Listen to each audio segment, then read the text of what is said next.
ত্রয়োদশ জাতীয় সংসদ নির্বাচনের পর সরকার গঠনের ৩০ দিনের মধ্যেই নির্বাচনী প্রতিশ্রুতি বাস্তবায়নের কাজ করছে বিএনপি সরকার।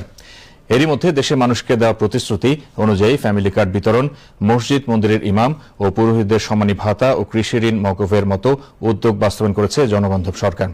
বিস্তারিত শেখ আলীর রিপোর্টে।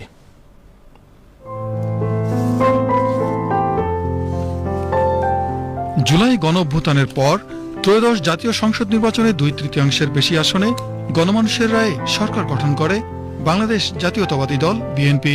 সরকারের প্রধানমন্ত্রী পদের কর্তব্য বিশ্বস্তার সহিত পালন করিব।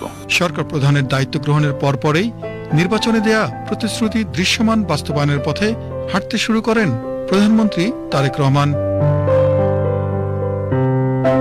শুরুতেই প্রশাসনিক সংস্কার এবং কর্মতৎপরতার অন্যতম উদাহরণ প্রশাসনের প্রাণকেন্দ্র সচিবালয়ে নিয়মিত অফিসের কার্যক্রম। প্রধানমন্ত্রী হিসাবে প্রথম তিনি যিনি বিশেষ কোনো কাজ না থাকলে নিয়ম মেনে সকাল ৯টার মধ্যে সচিবালয়ে অফিসে বসছেন। সাপ্তাহিক ছুটির দিন শনিবারেও কর্মচঞ্চল দেখা গেছে সচিবালয় প্রাঙ্গণে। দায়িত্ব গ্রহণের পর থেকেই একটি স্পষ্ট বার্তা দিয়েছেন সরকার প্রধান, দ্রুত কাজ শেষ করতে হবে এবং রাষ্ট্র পরিচালনায় গতি আনতে হবে।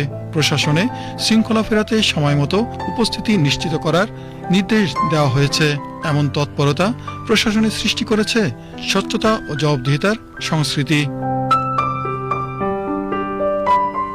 রাজনৈতিক অঙ্গীকার বাস্তবায়নে গত ১ মাসের ব্যবধানে সামাজিক সুরক্ষা কর্মসূচি ছিল সবচেয়ে অগ্রাধিকার প্রাপ্ত খাত। এর মধ্যে ফ্যামিলি কার্ড কর্মসূচি বাস্তবায়ন করা হয়েছে। এতে করে সুবিধাভোগীরা মাসিক আর্থিক সহায়তা পাচ্ছেন।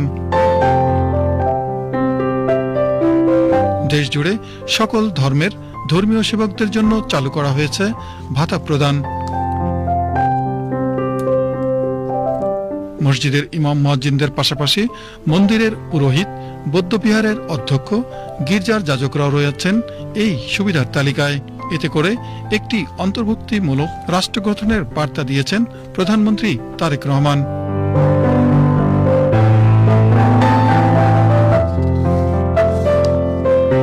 দেশের গ্রামীণ অর্থনীতির গতি সঞ্চার করতে কৃষিখাতে নেওয়া হয়েছে গুরুত্বপূর্ণ পদক্ষেপ।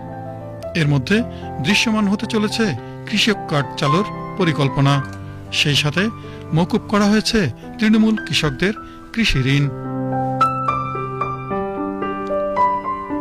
দেশ জুড়ে জলাশয় পুনরুদ্ধারে চলছে খাল খনন কার্যক্রম। এতে করে সেচ সুবিধা বাড়বে এবং জলাবদ্ধতাও কমবে। পাশাপাশি তৈরি হবে কর্মসংস্থানও।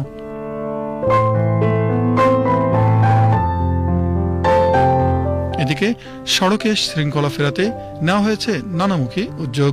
এর মধ্যে অফিস সময় ছাড়াও বিশাল গাড়ি বহরের প্রধানমন্ত্রীর প্রোটোকল কমানো হয়েছে। এতে করে রাজপথে সাধারণ মানুষের চলাচল সহজ হয়েছে। যোগাযোগ খাতের অগ্রগতিতে বিমানবন্দরের ৩য় টার্মিনাল চালুর উদ্যোগ নেওয়া হয়েছে। ফ্রি ইন্টারনেট সেবার পরিকল্পনার পাশাপাশি ট্রেনেও ইন্টারনেট চালু করার কথা বলা হয়েছে।